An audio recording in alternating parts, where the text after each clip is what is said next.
Good evening, everybody, and welcome into Toilets to Titles, episode number 105. This is our divisional round playoff episode. So we got through the Super Wild Card weekend. It was pretty fun, actually. I don't know what you thought, Justin.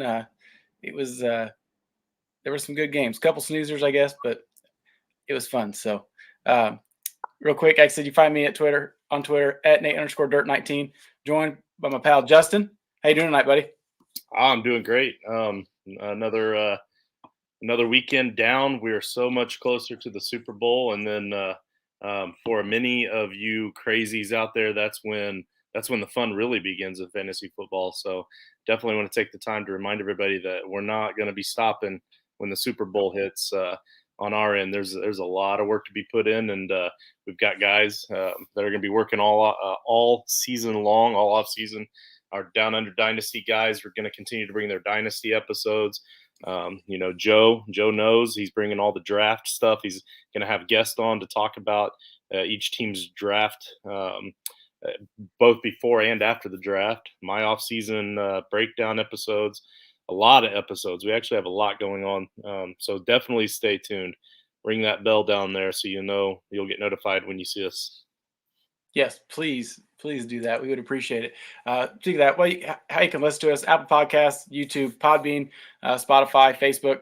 Like I said, hopefully you are subscribed everywhere and give us the 5-star review or whatever you feel is right for us. So, also tonight we are lucky enough to be joined by an old friend, Mr. George Reed himself. You can find him on Twitter at GeorgeReedFF. How you doing, buddy? I am doing absolutely fantastic. We had some amazing football to watch this weekend. We got to watch the Patriots get curb stomped by the Bills. And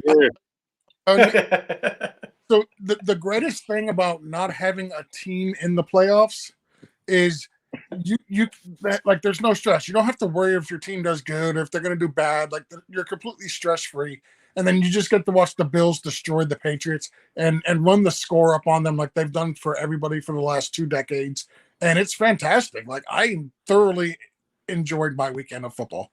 Yeah.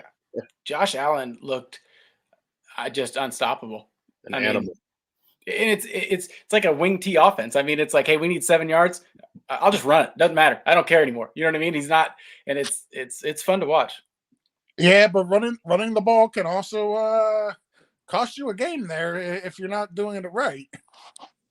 We'll talk about that in a second because I got all kinds of stuff about that one. That was just I can't get over it. And Coach isn't here. He's out shredding some fresh powder or shredding some fresh gnar. Is that what I said earlier? No, go for powder. I think everybody knows what you're talking about.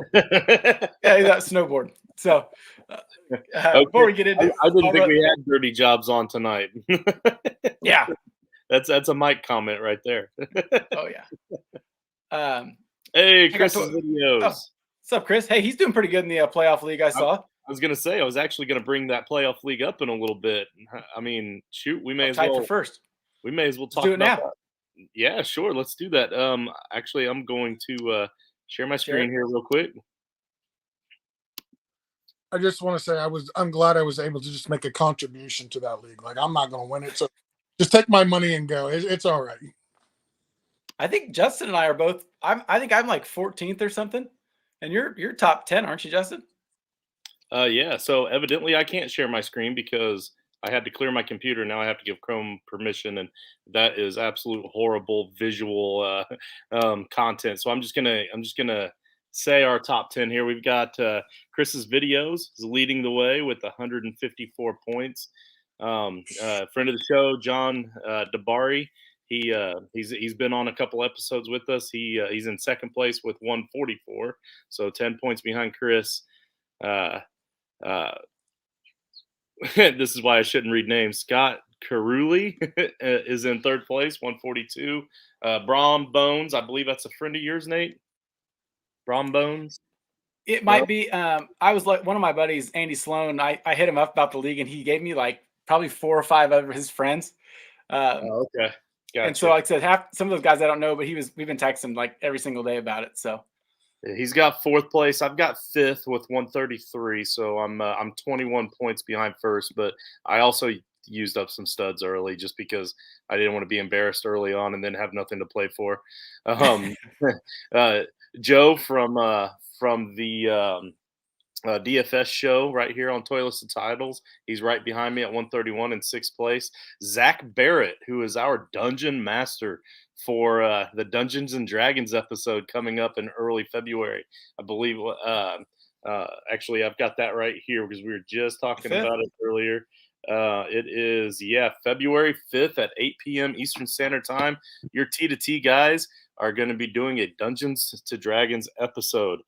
I have no idea what I'm doing with it, so you need to log on and rip me and make fun of me for it. But Zach Barrett is our D&D dungeon master, so I believe that's what they're called. He'll be walking us through all that. Number 8, Keegan Gonzalez. Keegan, our man Rich, his boy Keegan, is in 8th place in the playoff challenge. Mad Max in 9th, and the Broadster is in 10th place. So the Broadster is the one with the Colts season tickets, and Mad Max is his brother, younger brother. Right on. Right. Yeah, sweet. Both Colts fans. So you're in 14th now, Nate. So you're right there, right there behind us, nipping at our heels. Justin, I don't want you to hurt your fingers scrolling trying to find where I'm at, so don't worry about it. I'm trying. I may have to put it in alphabetical order. You would go way up, George, if I put it in alphabetical order. Yeah, it doesn't have numbers next to it. I'm not going to read all that, but you have 80 points.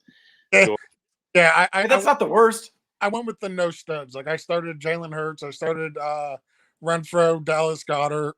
My running backs, I think, scored a combined 5 points. Like, it was garbage. I also started Jalen Hurts and Najee Harris, who got me 2 points. My only saving grace was Alex Singleton, who got me 37 points. So that's the only reason I'm in 14th. Yeah. I started Najee as well. It was so bad, and it sucks because I tinkered with my lineup, and I had to get the format from Justin like an hour or two before games kicked off, and at one point I had Joe Burrow and Jamar Chase locked in there with Gronkowski, and I'm like, all right, this looks pretty good. Then I tinkered with it, and lesson to be learned: don't tinker with your lineups. That's so hard not to do that. I've already used up Josh Allen, Joe Mixon. Let's see, Cooper Kupp is gone for me. Deebo Samuel's gone. Rob Gronkowski is gone. So all of those are guys that advanced to the second round that I'm not going to be able to use anymore. So strategy for me this time was really just no strategy at all. Hey, nothing wrong with that. I think I used Jalen Hurts and Najee Harris. I don't remember who the running back was. Devonta Smith, Deebo Samuel, and Zach Ertz, and Alex Singleton. So most of my guys got kicked out, so it worked out well, actually. So I have a plethora of guys to use this weekend. So I was thinking about it today. I started lost. So I've got the entire remaining playoffs to choose from. Hey, good strategy. Worked out for you. Just didn't score a lot of points. Exactly. You'll be all right. I got faith in you. Chris's video, you're not tied for first. You're in first by 10 points, bud. Let's see. Andrew, first-time listener. He's always a first-time listener. Show looks great without the other guy. All right, yeah. Well, we replaced him with a guy that doesn't even want to be on camera. So, do we want to tell them why I'm not on camera? Because you're laying in bed and you're unmentionables. It might add to the mystery. I'm not wearing unmentionables.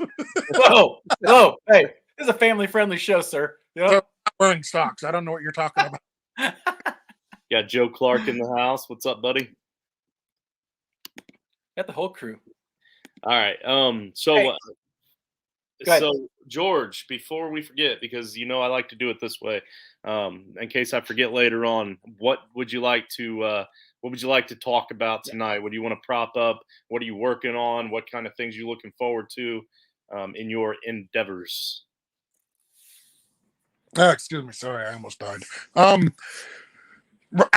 Right now, honestly, I'm not really working on a whole lot. Don't die on our show, man. I feel like there might be paperwork involved, and I don't have time for that. Yeah. Listen, if I die, like a lot of people will tune in just to see, or well, in this case, hear me die. on the show. I don't want to be any part of that. Happen very often, okay? Like, but no, right now, honestly, I'm not really working on a whole lot as far as fantasy stuff goes. I normally run a playoff challenge as well, which starts off our Toys for Tots yearly endeavors. But this year, between dealing with COVID and the flu and everything else, I didn't have the energy to get around to even running it this year. So we're already starting behind the 8 ball on that. But yeah, right now I'm just enjoying the playoffs. The only fantasy league that I'm doing is, there you go, we get clicks for death. See, Joe's got it. Like, kill me. But no, like, the only playoff challenge I'm doing is the Toys for Titles one, and obviously I'm not doing very good in that one, but it's nice. I'm enjoying the downtime.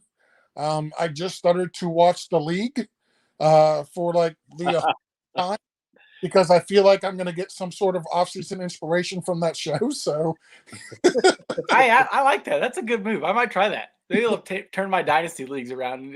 I won't be in the cellar all year. Oh, it's absolutely great. Like, when they start mentioning these players that haven't been in the NFL in years, it's like TJ Husmanzada. nostalgic. It's nice. Well, they had Jay Cutler on the show, didn't they? They did. The episode I just watched, guys got beat up by Antonio Gates. That's great. Yeah, I like the one where he's the main guy is standing at the urinal peeing, and he farts in the bathroom, and Jay Cutler looks at him like, "What?" like, come on, Cutler. my favorite episode of the entire series is one where Marshawn Lynch is on the beach, and they're talking. It was like right after the Seattle Super Bowl. He's like, "Man, just hand me the beer. I can walk it right over. It's right there. It's not that far." And he's like, "Nah. That was a SpaceX launch, Chris. That was not a NASA." I live in Florida, and I used to work for SpaceX, so I can tell you. God knows. Sure, that was. But yeah, like, they make fun of the whole running the ball versus throwing it. Like, that was the episode that had me hooked. Do you know how you can tell that it's a SpaceX launch? It actually goes up. No, all of the rockets just look like large penises. Well, honestly, every rocket looks like either a large penis or it looks like a tampon. It's one or the other. Right. Yeah. All right. Nate, we've let the show get out of hand. Let's get to the news, buddy. Real quick, dude, check out toilstyles.com. Guys are still working really, really hard. The site looks great. There's tons of content. Anything you want, videos, articles, NFL, and fantasy content, all the shows and stuff, everything's posted on there. So please check it out. As well as if you're watching us on YouTube, which I hope you are, all the guys' names, Twitters are scrolling across the bottom. And like I said, give everybody a follow. And we love to interact with everybody. So not a whole lot of news. You all know that you liked that comment. You all know that you laughed at it. So if you liked the comment I made, you may as well just go ahead and like us down there at the bottom and hit that subscribe. It's free to subscribe. You can always change your mind later. Yeah. Because we know you won't. Hey, Justin, you want me to expand on that for just a second? What's that? You want me to expand on the whole rocket thing for just a second? Well, absolutely. So I'm going to learn something. So when I was with SpaceX, right, they came out with this T-shirt, and typically they put in the upper left-hand corner, it just says SpaceX, and the logo is always on the back of the shirt. Well, one of the shirts, what they decided to do was put the rocket on the front of the shirt, and they centered it in the middle of the shirt. Now, we already said what the rocket looks like, okay? I'm not going to go ahead and rehash what it looks like. But now imagine women wearing that shirt with that rocket placement right in the middle of the shirt. Yeah, it looked like that there. Yeah, gosh darn perverts, I tell you what. Your former boss also doesn't care at all either. No. It was the only shirt they did that. Like, they actually had people complain about the design of that shirt, and I rightfully so. I'm not gonna, disagree with that. But it was the only shirt they ever did that to. After that, every time they went back to putting the designs on the back of the shirt. I can imagine. All right. Oh, So glad we had George on the show. I Oh yeah, I love it. All right. So where were we? Yeah, getting into the news. Like I said, there wasn't a whole lot. We talked about all the coaching vacancies last week. We'll hit on one here in a minute because we have a resident Dolphins fan with us. But Mike Mayock was fired. I wasn't sure that was going to happen. That was kind of surprising to me. I know him and Gruden were buddies, but I didn't expect that to happen. I'm not sure what's going to happen there. I don't know if old football Rich Bisaccia is going to get the job. In my opinion, I know he's done well down the stretch, got him to the playoffs, but there was some crucial errors. I think you could see that, and I'm not just blaming him for it. I mean, but Derek Carr spiking that ball when he really didn't need to, losing it down there, and I don't know. I think there's a few things that I think he might struggle with. Like I said, he's done a hell of a job. I would give him that. They were an absolute dumpster fire. That's not meant to be a joke. Sorry. I heard that John with the Gruden whole is car wreck thing. unemployed. But what? I heard John Gruden's unemployed. He might Probably. he might put in for it. He could. Might as well. Man, that would be amazing. If they hired John Gruden and then went out and signed Brown in free agency, I'd be all about life. I love Las Vegas. That would not surprise me. Why not? But so I don't know. I don't know what is the future there. And I think Derek Carr said it too.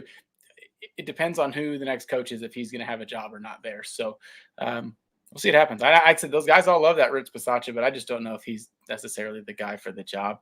Not that I know anything, but you think so? Yeah, absolutely. I think he's earned a spot. He helped get them into the playoffs. I mean, he was the guy for more than half the season. So I could definitely see it happening. I'm okay with it. I'd like to see Rich chime in if he's watching and see what Rich has to say about it as the resident Raider fan. But I don't really have a problem with it. But at the same time, like, I don't really see a lot of great coaches out there available either. So why not give the guy a chance? Yeah, true. I mean, who knows? Oh, don't get Nate started on Nagy.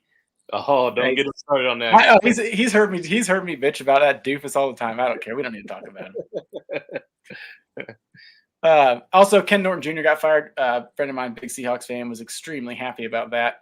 I don't know what they said. Pete Carroll's staying, and I just saw something that Russ is exploring maybe some different options. I don't know if that'll happen. I don't know. They have no picks, so I think I said it on the show. Was that last week or something? I said that the Eagles should just trade all 3 of those first round picks to the Seahawks for Russ Wilson. Yeah. I mean, that's a heavy load, but I don't know. They just gave them all that money. That would free up a lot of cap space too. Yeah. Yeah, to pay their scrub outside linebacker / safety who can't cover anybody. Yeah, but I'm excited. I'm excited about the next step here. I'm excited to talk to George about his team, the Miami Dolphins, and their potential coaching change here, because George isn't just a Dolphins fan. He's actually like how most fans of most Miami teams are just kind of fair weather. Like, he actually really, really enjoys the Dolphins. I don't know how this happens, but he's pretty passionate about them too. So, George, what are your thoughts on the firing of your head coach? To be honest, it didn't surprise me. When it first happened, yeah, clearly, you were surprised. First time Miami had won back-to-back winning seasons in over 20 years. If you look at his coaching record, like, I give him a pass for the first year, but overall he was 24-25. But he won 10 games last year. This year he won 9. Yes, there was a unbearable losing streak of 7 straight games.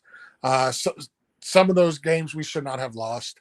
Those games, like, literally going into the fourth quarter, under 2 minutes left, you've got the lead. You're known as a defensive coach. Your defense was, very good last year. It finished the season very strong this year, but they just weren't able to hold off the offensive juggernauts of the Falcons and the Jacksonville Jaguars, who at that point had lost 20 straight games to seal the deal. So, and then there was a lot of behind the scenes thing. I guess it's coming out now that after the trade deadline, like he pretty much stopped talking to everybody in the front office. Like there was no communication from the coach to the GM to ownership, and like there was no communication there at all. You start to look at things a little bit different after the firing, and like people point out that in the Patriots game, like the first series, like Tua went right down the field on them. He threw for 50 plus yards, and then I think he only threw for like 85 yards the rest of the game, which was the second time in this year that had happened.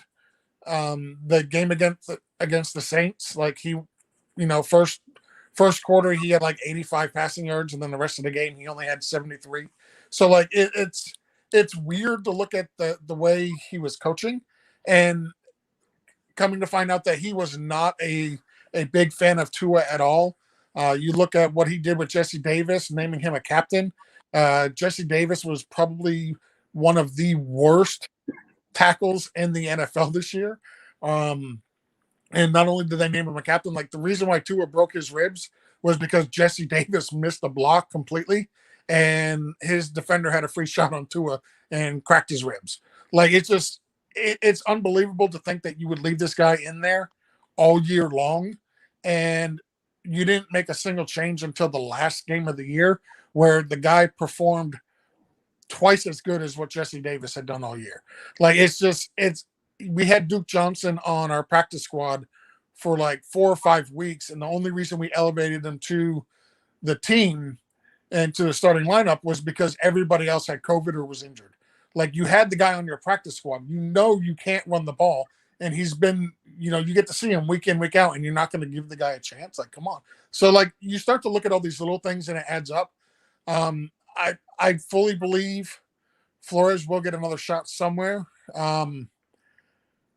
I keep saying I think he's going to go to Houston or go to the Giants. Yeah, but explain why you keep saying he's going to Houston. Oh, because he wanted Deshaun Watson. Yeah. So he was how crazy would that be that he could talk them into reinstating Watson and just letting him play? Well, so the Watson thing was fun because Watson wanted to, like, the reason why Watson wanted to come to Miami was because he wanted to play with Brian Flores. Like that was the driving factor of him wanting to come to Miami was Flores. And Watson, it's interesting. I read earlier today that if the if the Texans do sign Flores to be the next head coach, that doesn't necessarily mean that Watson will be the quarterback of that team.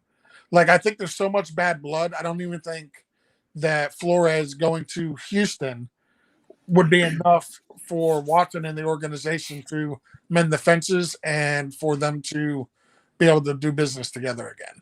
Like, I think that bridge is completely burned. So it's just like, I think Flores will get another shot somewhere.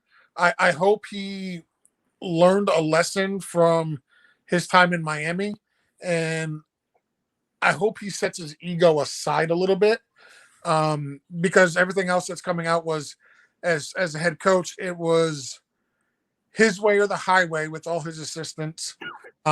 He fired. Miami had 4 assistant coaches in 3 years. We had 3 offensive coordinators in 3 years. We had 2 offensive coordinators this last year, which I don't know how the team actually functioned with 2 offensive coordinators. Our offensive line coach had no offensive line coach experience at all, which is one reason I believe our line was historically bad, because they just weren't getting the coaching that they need. So I wish Flores well. I think he'll get another job somewhere, and I hope he takes the things that he learned from Miami that did him in, and he can kind of change them a little bit, and he succeeds. Like, I like the guy. He builds a hell of a defense. I like the way he was coaching Miami to control the ball. You want to run the ball. You want to control the clock, not cause turnovers on offense, and then allow your defense to do its thing. Like, I think that's a winning strategy, but it wasn't working with Mike, and it had nothing to do with performance on the field or anything like that. It was all personal between him and the front office. Yeah. Yep. That's pretty much what it sounds like. That's my take on Dolphins and Flores. Yeah. Right. All right. Well, we are going to move on into the main event here, talking about the playoffs. But real quick, I want to go over the Patreon, patreon.com/toilets-to-titles, where you can sign up for 3 potential tiers. Tier 1, $3. You get into our team group chat on the Discord. It's a pretty active Discord. It's about to get even more active with draft season coming up. And then also you can bump that up to the $5 a month and get the waiver wire episode. But obviously, you're not looking for waiver wire episodes right now, but you also get that entry into the Frankenstank League. That entry into the Frankenstank League is just an invite. Now, if you bump that up to a $10, the tier 3, then it's automatically a free entry into the Frankenstank League, which is like a $25 or $30 value. I forget what the cost was this past season. But you also get one-on-one roster analysis with any T2T teammate of your choice. So any one of the 13 guys we have, choose which one you want. You can have one-on-one roster analysis once a month with them if you want, for that $10 a month, along with all the other stuff that comes with that. And we're also constantly trying to find ways to get the Patreon supporters in the loop and get you guys active and different certain invites to special shows and that sort of stuff. So always be looking out if you are a Patreon for our next event. Hey, I got a great idea. Yes, sir. If you're a Patreon, but you got to be $10 and up, right? Once a month, I'll come on here and do an episode from my bed with the lights on.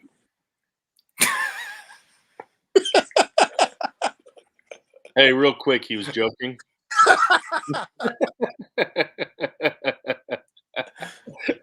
Said George Reed After Hours. Yeah. That's actually, if you are interested in that, you can check out George on his OnlyFans account. Yeah, it's called Or is it fans only or OnlyFans? No, that's all. It's his OnlyFans. Yeah. Okay. Big fans. Fan. Let's get on to the game of the week. Justin is coming down to the wire. I'm losing. I have 212 points total. You and Coach both are at 203. So it's make it or break it time. I think we said we're going to call it quits after this week. Maybe we might change that. Yeah. I don't know. Yeah, I think so. Last week, I had the Niners at the Cowboys, 6-point differential. So I actually won, finally. It's been a couple weeks. Coach had Pats at Bills. The Bills just dog walked the Patriots. So that was a 30-point differential. And you had Cardinals at the Rams, which was 23 points. I didn't think it was going to get like that did, but we'll talk about it in a second. This week, what do you got for us? So I'm going with the Rams and the Bucks. Coach hopped on here before I had the opportunity. Obviously, I think all three of us probably would have wanted that Bills and Chiefs game, which is where Coach went. So he chose a great game here for the last weekend, and then I was able to get on there before you and went with what I think is the second best game of the week this week with the Rams and the Bucks. I think it's going to be a little bit more defense maybe than what we're typically used to in the NFL in that game. Both offenses are dynamite, don't get me wrong, but with all the injuries on the Buccaneers side with their offense, and then just for whatever reason, I just have a strong feeling that the Bucs defense can step up if they can contain Cooper Kupp and try to funnel that running game all at the same time. I think they can cause some headaches for Stafford, and I think it's going to be a big defensive game. Yeah, I think so. It's going to be every single game I'm excited about. I took Niners at the Packers, I guess for two reasons. I mean, I'm extremely excited for Saturday night. I'm also just, I don't know, I get the chills every time I talk about the playoffs right lately. So it's kind of weird. Anyways, moving on to the week or to the divisional matchups. Or actually, we'll talk about last week's games real quick, run through those. Except if you got anything to say. The Raiders, the Bengals, I did see this thing. Yeah, I hope Justin Fields does well. I think he's got there. He needs help with an offensive line would be a huge thing, and a coach that can help him go through his progressions and his reads. I think it was kind of one read and head down, not necessarily take off, but scrambles. So I think he'll do well. I think the coach in an offensive line is what he needs, and I hope that the new coach doesn't pull well, I didn't draft this guy, and then in 2 years they try to move on, and maybe I do. I don't care. They're in my division, but I don't think they're going to be good for a while, so it doesn't really matter.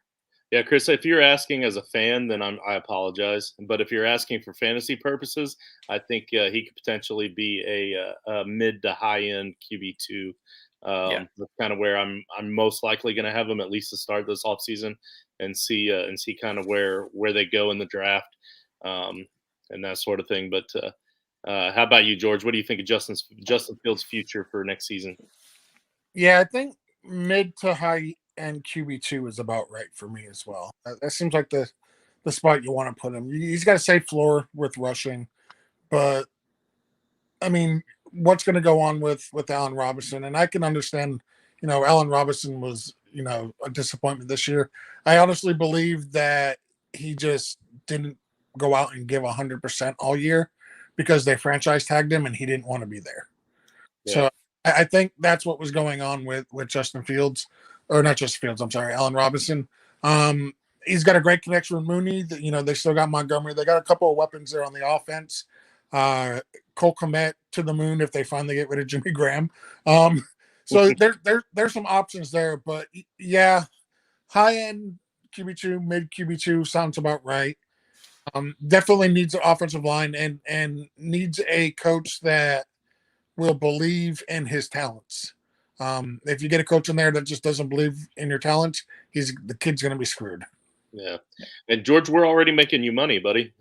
Just send your PayPal information over to Joshua Bigby from FusionFFB.com.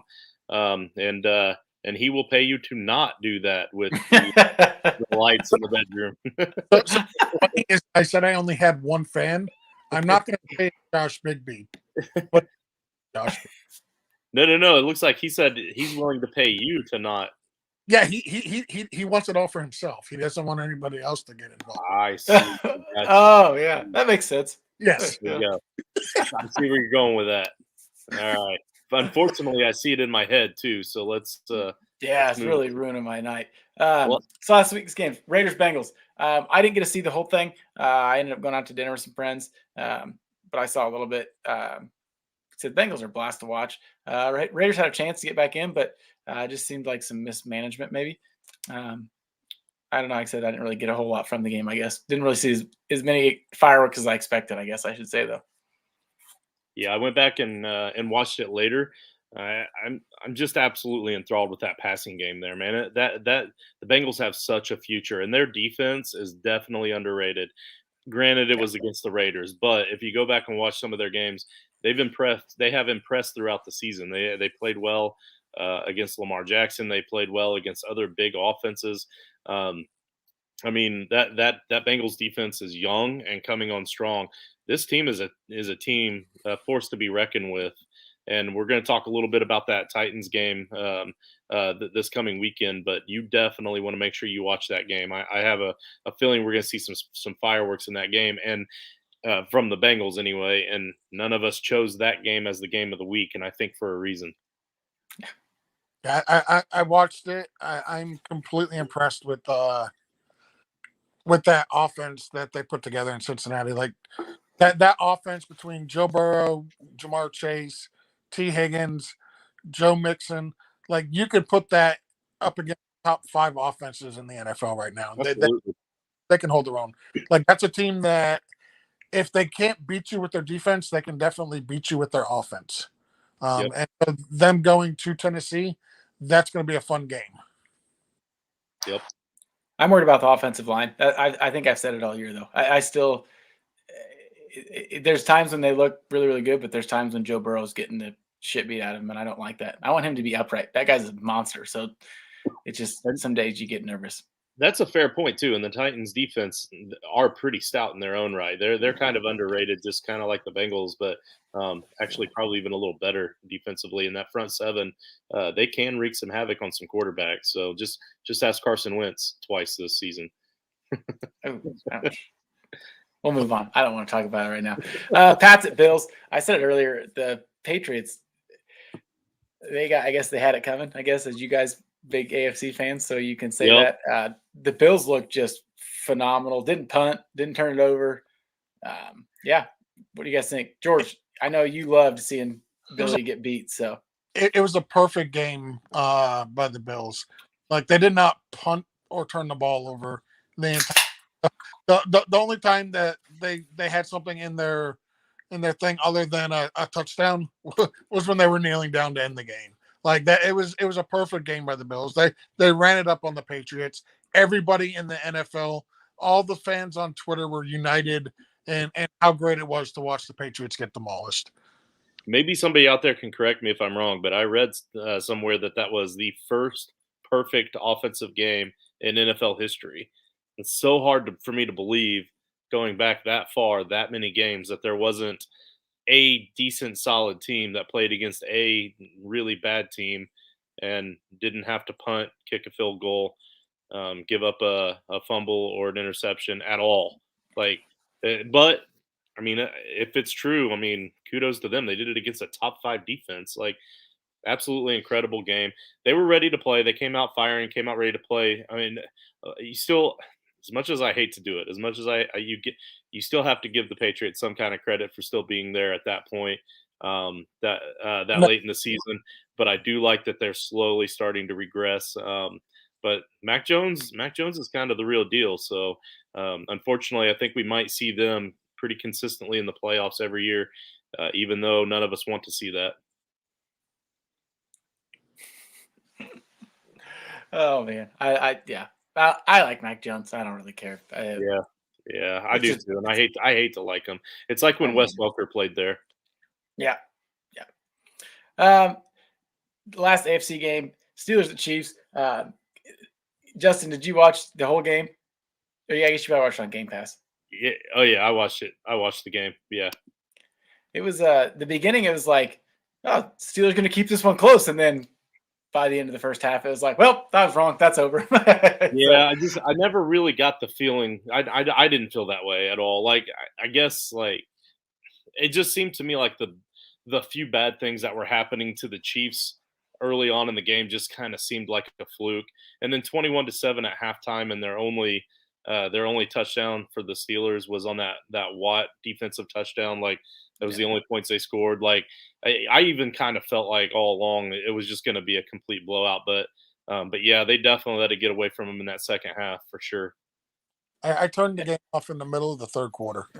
Like, in the middle of the third quarter, it was done for me. I turned on the league and started watching that.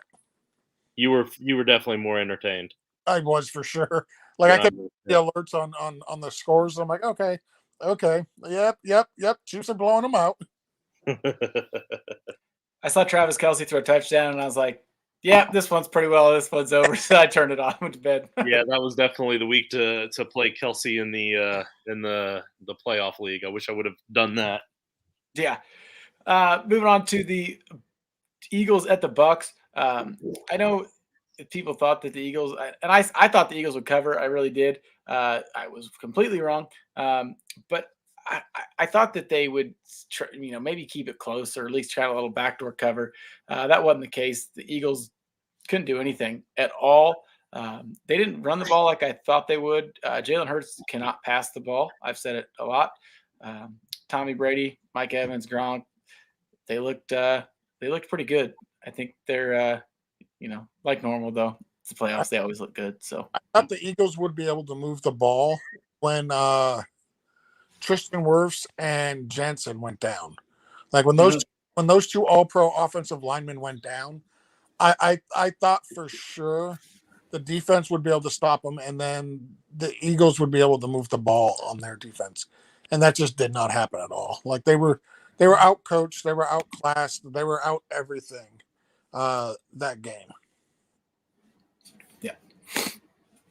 Yeah, the Eagles kind of got into the play. They had a pretty soft schedule towards the end, it seemed like, too. I mean, didn't really play a whole lot of talent. So, I don't know.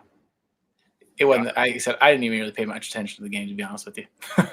The Eagles won 7 games. So, like, they performed well, like, for the back half, not even really the back half, but like 2/3 of the season, they actually did pretty good. But they just, I don't know, like they could not run the ball on, like for a team that leads the league rushing, they could not run the ball on that team. Like, I mean, could not move the ball at all. It was mind-boggling. Yeah, they're just not there yet. I mean, they're still working. They're still putting it together, and they're still young. And that's something I noticed with this playoff. There's a lot of teams that are still pretty young teams in the playoffs this year that that could potentially get even better later on down the road. So we could have some really dynamic games in the future. But yeah, I wasn't super impressed with the Eagles all year. I think being in the division they were in really helped them a lot. But yeah, in the end, I mean, it's Tom Brady in the playoffs, so unfortunately, he's going to move on. But I think that might come to an end this weekend. But we'll get to that in a minute. So the one thing I can say about the Eagles that I like is if they believe Jalen Hurts is their guy, I believe Nate mentioned it earlier. Like they've got 3 first-round draft picks, like 3 top 20 draft picks. Yeah. So they made the playoffs this year, and they got 3 first-round draft picks in this upcoming draft. Like if they take 3 wide receivers, one of them has got to hit, right? Right. If they take 3 wide receivers, that stadium should burn to the ground. They need offensive line, defensive line, and a linebacker. But I'm with you. Let's shoot for the stars. Go for let's have some fun. So Jalen Hurts or Tua, Nate? Jalen Hurts. Tua can't throw the ball downfield. I forgot to bring it up earlier when George was talking about how much Flores hated Tua. I did point at you, and I was going to bring it up, but I was laughing. Yeah, he's right along the same lines as Flores there. So I love B-Flow. Tua can throw the ball, but you got to give him more than 1.7 seconds to do it. And with the Rodgers does it with the 30-second Aaron Rodgers. So the best of the best can do it. Aaron Rodgers gets more than 1.7 seconds before he's got an offensive or a defensive lineman in his face. I know. Well, and I mean, Jalen Waddle's phenomenal, and he's going to be really good, but they should have taken an offensive lineman. And it's hard to say that. You can't say that now. I mean, I don't know. I thought they were going to take an offensive lineman, but I thought they were too. Matter. I thought for sure we were going to take Swell.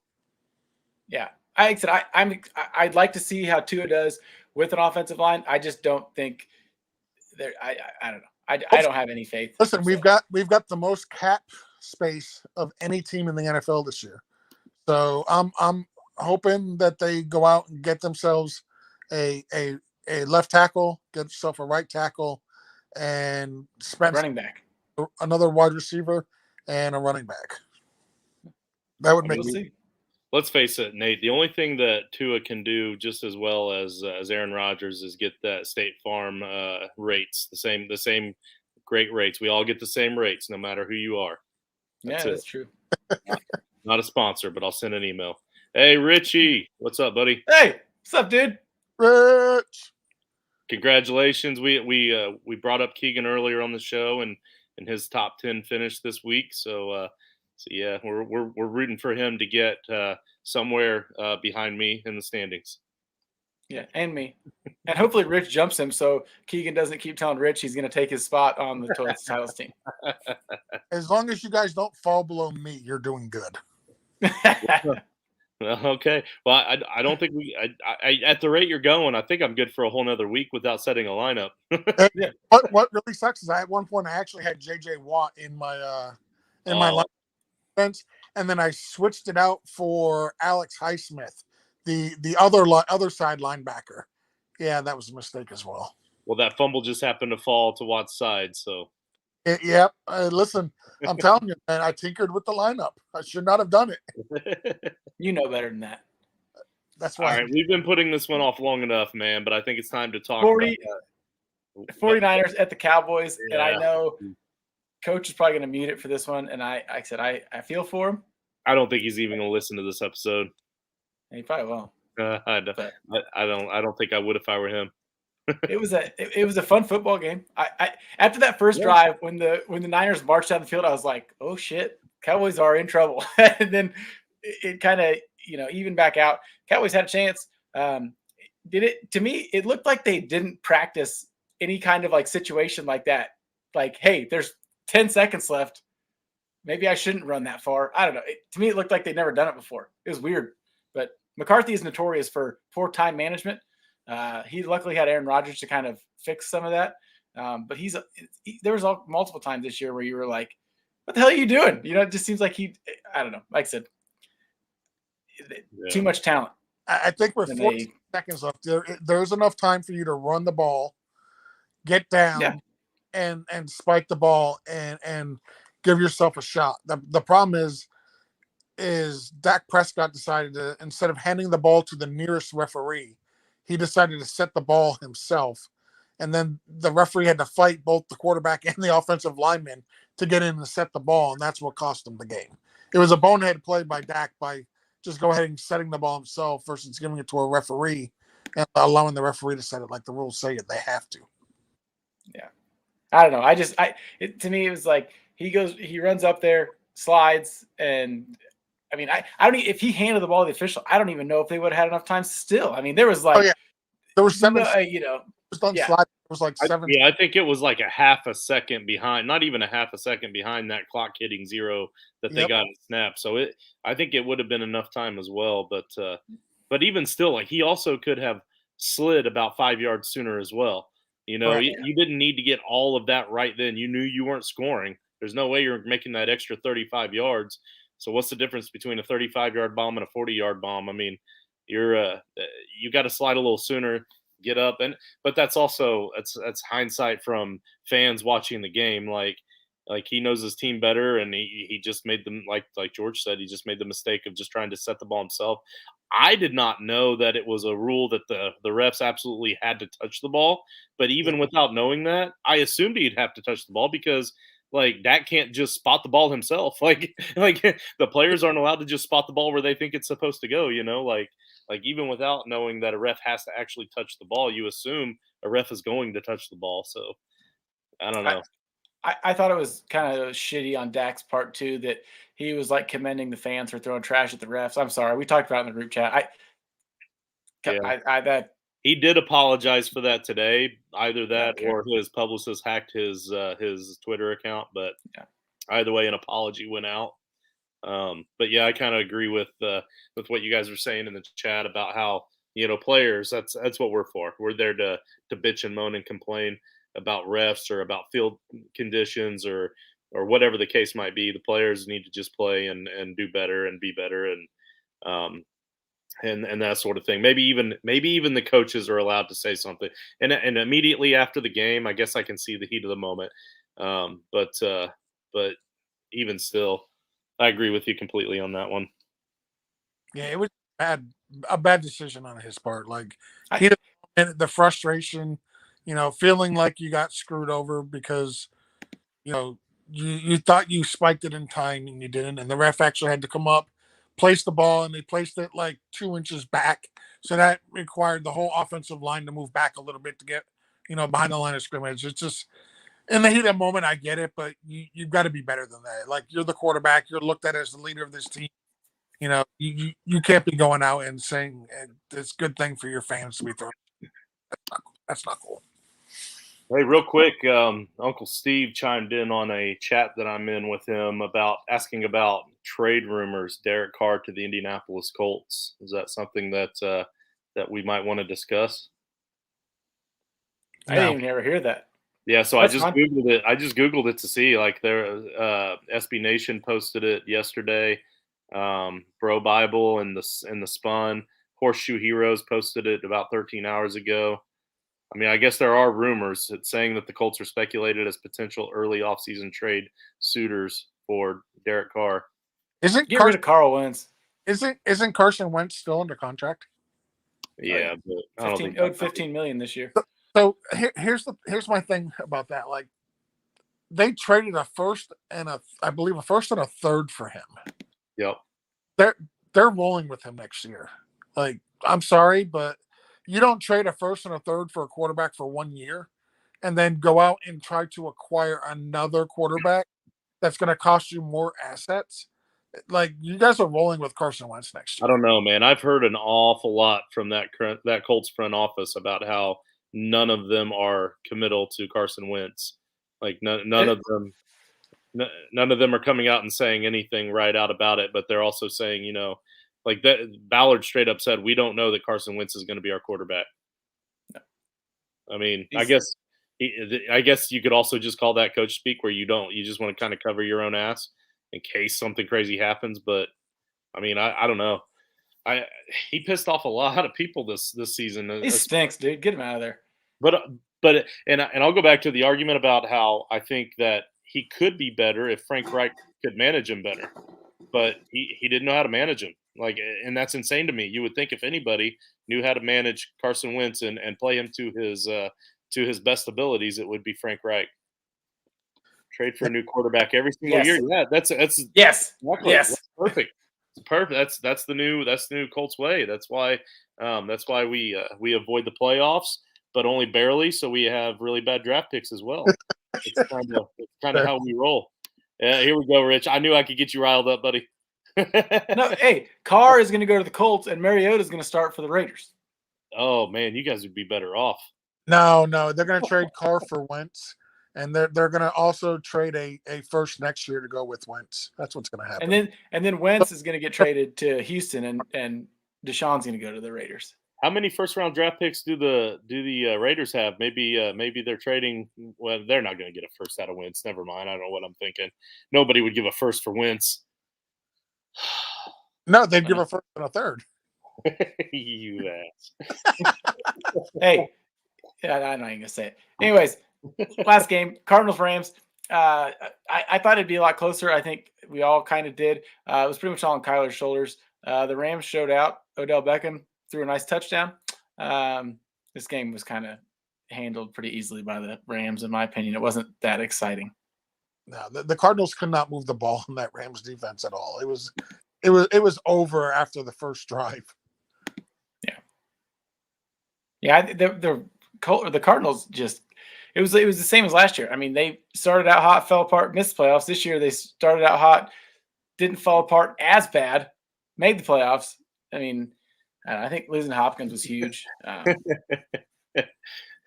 Everybody pass your quarterback to the left. It's like that Christmas present game. All right, let's go on to the games this week. We kind of talked about it a little bit earlier. Bengals at Titans. What do you think, Justin? Who's got it? So I'm confident that the Bengals are going to pull off the upset here. So, I mean, I watched the Titans play all season, and I mean, obviously they were a solid team. They are not a number one seed team. Like, the AFC was just so funny all season long, the way that they would just go back and forth, and all the best teams were hit or miss. They were good here, they were bad there. They had downsides and upsides. The Titans were consistent. I'll give them that. They were consistently solid all season. The defense was decent to good all season. The offense was great with Henry, and they were even pretty good without him. As far as consistency and efficiency. Efficiency is the word I'm looking for. They were a highly efficient offense for no more than the weapons that they really had. They're able to move the ball. I think that they are a good, solid team, and just being consistent. It's kind of like Zeke Elliott. You know, everybody's talking about how bad he played this season or whatever, and everybody's down on Zeke Elliott, but he still finishes like the RB8, RB9, something like that, 7, depending on the format. You know, so I think that's kind of how the Titans just kind of elevated to the top seed, and I don't think that they're a great number one seed to be able to just lock in the win. But that Bengals team got better and better as the season went along, and I think that they're going to do what it takes to get the win this weekend. What say you, George? I think this game is ultimately going to come down to Derrick Henry. If he comes back and he looks like Derrick Henry, I think that the Titans will, I don't want to say steamroll the Bengals, but I think they'll beat them comfortably, by at least 10 points. if Derrick Henry doesn't come back and look like Derrick Henry, I think that the Bengals can come in and pull an upset, and I think the Bengals win this game would be an upset.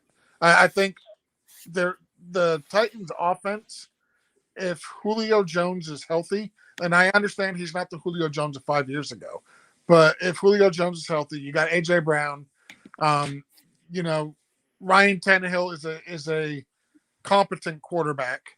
So I think, you know, the offense is good enough. Their defense is top notch. Their front seven, as Justin mentioned earlier, is absolutely fantastic. They can pressure, they can get pressure on Joe Burrow, and they can shut down the run with Joe Mixon. So it's an interesting dynamic that they've got, where it's the offense versus defense for the Bengals versus the Titans defense, and then you got the Titans offense versus the Bengals defense. And I don't think the Bengals defense is a world beater either. So, I mean, I think the Titans will be able to move the ball around, and if Henry looks like Henry, I think they win. It's an interesting dynamic at this game. Yeah, I don't think the Titans are. I don't think they're, like you said, I don't think they're number one seed. I think after the first 8 weeks, they had the easiest strengths of schedule in the entire NFL for the rest of the year. So that helped them when they didn't have Derrick Henry or Julio Jones, AJ Brown. Anyways, my biggest concern the whole game. Obviously, I'm gonna gamble on the game. My biggest concern though is the Bengals defensive line. It is very banged up, and that does not bode well when you got Derrick Henry or even Donta Foreman or whoever else is going to carry the ball. The Titans are extremely physical, and that'll kind of help them. And like I've said earlier about the Bengals offensive line, it always worries me. But I want to go with the Bengals just because I've said all year that I don't think the Titans are good. But I think like George said, if Henry's getting the ball 35 times, the Bengals are going to have a tough go. So we'll see though. I think the winner of this game is gonna score like high 30, low 40s. It's gonna be a pretty high scoring game if Henry plays. And then, but it's still gonna be the Bengals either way. I hope it is. I hope. Game I think everybody's excited for. It's going to be a blast. Bills at Chiefs. I think that's a Sunday night game or late afternoon, whatever. I think I'm going with the Bills. I don't know. Just the way they're playing. 6:30. What was that? Sunday night at 6:30. It's going to be fun to watch. Everybody's going to be tuned in watching Josh Allen, see if they can keep up what they had last week, and see what the Chiefs do. I think they kind of started off a little slow last week, and then obviously turned it on and looked like the normal Chiefs. But I think this is a match of the Titans. It's going to be fun to see. So, in our fantasy playoff challenge, this is a game to try to get as many players as you possibly can, because obviously one of these teams are going to win, but that also means one of them are going to lose, and you're not going to be able to use those players anymore. So yeah, I think now could be the time to use them. But at the same time, you also might think the winner of this game goes on to the Super Bowl, and you might want to save and use them for that as well. So, so kind of a lot of tough decisions there. But at the very least, you're going to be highly entertained. Like Nate said, there's just all the stars are in this game. It's going to be so much fun. So yeah, very exciting. This game feels like AFC Championship game, to be honest. Like I almost wish these two were not facing each other this round, and they were facing each other next week. Yeah, I agree. It's going to be a blast, I think, regardless. I think we might have said something wrong because we have another guest popping in here that probably wants to tell us what we did wrong. I have a guess. Did you want to bring up what we were saying about the Patriots there, Joshua from Fusion? That's at Fusion FFB. Can you guys even hear me? I haven't set anything up yet. Yeah, we can hear you. All right. Hey, welcome. Hey, happy to have you. So nice to see you. Yes, thanks for the nice, kind, sudden introduction. I was still getting things set up, and all of a sudden you're like, "Hey, throw them in." Hey. Yeah, I didn't see a message. No, I was gonna. I'm crashing the party. Sorry. Gotcha. No problem. No problem. No, go Listen, ahead. I crashed this party a long time ago. Okay. Well, Oh, you just talk about the next game? yeah. Did We'll you just- get to the? Did you get to Tom Brady yet? No. No, not yet. Nope. Getting ready to talk about the the Niners at the Packers, which Yeah. Saturday night going to be fun as well. It's like I said, the Packers beat them earlier this year out in San Francisco, so we'll see. I'm obviously I get nervous every week, but I'm excited to play since I didn't my team wouldn't play last weekend. So Yeah. So for personal reasons, I'm cheering for the Packers in this game. Miami owns the 49ers first round draft pick next year. So I'm hoping that I was hoping they'd lose last week. They didn't. So I'm hoping they lose this week because we want that draft pick to be as low as possible. yeah, glad to have you on board. Yep, fair enough. Well, hey, that makes three of us because obviously I've always been the Packers have always been my NFC team. I've mentioned that several times, and I don't care how big of a douche Aaron Rodgers is. I'm always still going to love the guy. So yeah, go Pack, go. Oh yeah, it's gonna be fun. We're gonna get a little rowdy Saturday night, I think. So hopefully Yes, Josh, do you want to put any input on that the Packers 49ers game, or are you just strictly here to talk about Tom Brady? I think the Packers have got this. Yeah.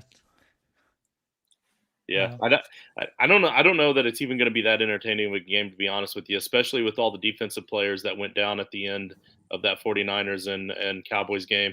If they can't come back and play, it's going to be pretty difficult for them to keep up with Rodgers in the pack. Obviously, if Bosa comes back, if that defense can get healthy this week, but one week in the NFL is a pretty tough turnaround a lot of times. So we'll just have to see what they have out there on the field come kickoff. But it easily could get away from them for sure. Not only that, Even the Packers, and Nate could probably speak to this better than I could, but I believe they're getting like a lot of their players back from injury. Yeah, a ton. I think we're the only team that is going the other way on the injury spectrum. It's like Zadarius Smith's probably going to play. Jay Alexander's going to play. Bakhtiari played a couple snaps against the Lions. Christian Kirksey, I thought he was done. Yeah, he's playing. Good play. So, I mean, the injury report is very, very minuscule. Barely anybody on it. Knock on wood. But amazing Jimmy what G a bye week probably. can do for you.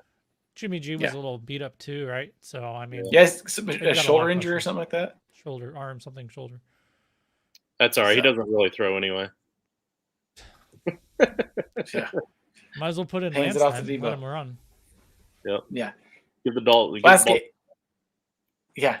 Don't do it this week. I already used him in the playoff challenge. Don't give him to him anymore. Well, actually, I don't care, I guess. But the last game we'll talk about, Rams at the Bucks. Matty Stafford got his first playoff win. So is it just going to be all systems go? All systems go for the Rams this week, or what do you guys think? Yeah, I mean, obviously the Bucks have a defense. They have a solid defense. Their secondary is where they can be exploited. But also a lot of their secondary. It's supposed to be like -2, I think. By the way. When you're looking at the stats, like you look at the stats and you see that like Tampa Bay is like 31st against the pass. You got to understand a lot of that is them playing with the lead and the other offenses throwing the ball late in the fourth, like throwing more against them than most teams typically do. So I don't even really look a lot into it, but if they are going to be exploited, it's going to be that secondary. So with the Rams, I mean, they got a great passing attack. You can't deny that. And Odell has slowly been coming on as he's getting used to the offense, and he hasn't quite gone crazy just yet. So I think he can last at least another game or two, maybe through the Super Bowl before he loses his shit again. So I think it could be a really good game. I really do think it's going to be a close game. Kind of glad that Coach chose the Bills and Chiefs, so I didn't have to make that decision for me to make the Rams and Bucks my game of the week. And of course, I always love seeing Tom Brady lose. So I'm going Rams, and I'm pulling for that upset in the divisional round. So to expand upon the whole the Bucs are really bad against the pass. Talking with my friend Jason, he's a huge Buccaneers fan, and he'll tell you like the Bucs are really, really good against the run, like elite against the run. Yeah. Why Yeah. teams don't even bother trying to run on them, Nope. and that's why their passing numbers are skewed the way that they are, is because no team even bothers trying to run on them because they can't. So just going to throw the ball around. I'm personally very upset about this game because I really wanted to see Antonio Brown on one side and OBJ on the other. Like Yeah. that dynamic during the game, I think would have been amazing to watch, and we were robbed of that opportunity. This is going to be a very good game. The Rams defense is starting to come on. They've been good all year. They've got a lockdown corner in Ramsey. Him and Mike Evans are going to be going at it. That's just going to be a fun matchup to watch because they always get a little chippy when they play against each other. So that's going to be fun. Ultimately, I'm going to go with, and it hurts me to say Tom Brady's going to win, but I think the Bucs are the home team. I think they're going to win this game. Do you guys think that McVay is going to make sure OBJ doesn't drink any water while he's down there? Because that's like what screwed AB up, or think they're going to make sure he stays off of it, or what? Because I think Vontaze Burfict is what screwed up Antonio Brown. Well, yeah, that's maybe his upbringing a little bit. I just hope OBJ goes walking off the field with his jersey off again, like AB did. That'd be the best thing ever. If he does that in Tampa, that would be amazing. I hope AB bought tickets and he's at the game. Yeah. Sit in the front row, chirping at OBJ. He can rip his shirt off too, and they'll just walk off the field together. I want to see him get signed to the practice squad of the Rams so he can be on the sideline. All right. I'm excited to hear what Joshua had to come on for to talk about Tom Brady and the Bucs here. Yeah, I mean, you guys keep underestimating Tom Brady by all means, please. I did not. I really wish this wasn't the matchup because I really do. What's that? I said he was going to win. How was that underestimating him? Not no, you. I said I did. These toilets tiles guys, George, not you. Not me. Hey, whoa. No. Do not lump me into that. Yeah, Tom Brady's a dude. The rankings I just went over and we will be going over later say otherwise. So what did I have? Anyway, how bad was it? Specifically on Tom Brady, I mean. Whatever. I think you changed it after anyway. I don't know. I like so. it. I actually really like the Rams. I'm super happy for Matthew Stafford. I've liked him, for a while just as a quarterback in fantasy, of course, but just seemed like he needed. This is exactly what we wanted for him all this time. So it's going to be a real shame when it ends this weekend. Yes. I think the Eagles could not throw the ball successfully. And like George was saying, the Bucs run defense has been solid, one of the best, if not the best, all season long. The trick has been, can you throw enough to keep up and even outpace Brady and that offense on the other side? And if there's a team that's going to do it, I actually do think, I think the winner of this matchup goes to the Super Bowl for the NFC. Yeah, and I hear you, Nate, but no, because the Rams defense aren't any slouches either. And guys like Aaron Donald, they can get up the middle and pressure Brady, and that's what it's going to have to take to stop him. So that's going to be the key thing to watch is can that defensive line get to Brady? If they can't, if he's able to deal, and he doesn't have all the weapons he would like to have, most likely. Obviously Godwin, but others as well. And so I think that's going to be the real key. And then it's going to come down to if the Bucs can shore up that secondary, and slow down the Rams passing game. I actually think this is why the Rams were so intent on getting Akers involved last week when it didn't seem like they needed to. Because I think he could be a big part of helping them win this game if he's able to run, or at least give a credible threat of a run that the Bucks can't just, shift everybody into the secondary to stop the pass. They just need a credible threat to run the ball. The Eagles didn't have that, and they had no credible passing threat. Obviously, the Rams have that, and so that's going to be the key difference here. I expect this to be a very close game, but I do think Brady can pull it out. But it's going to be a close one. I think the winner goes Super Bowl. You think is Taylor Rapp going to be able to play? I know he had a concussion from that game before the divisional round. I don't know if he's playing or not. I think that'll be key. I'm sorry, Eric Weddle. You're a little too old, so they need Taylor Rapp back if they're gonna. To help with Mike Evans, because he's one of the most consistent wide receivers that nobody talks about. So I love Mike Evans.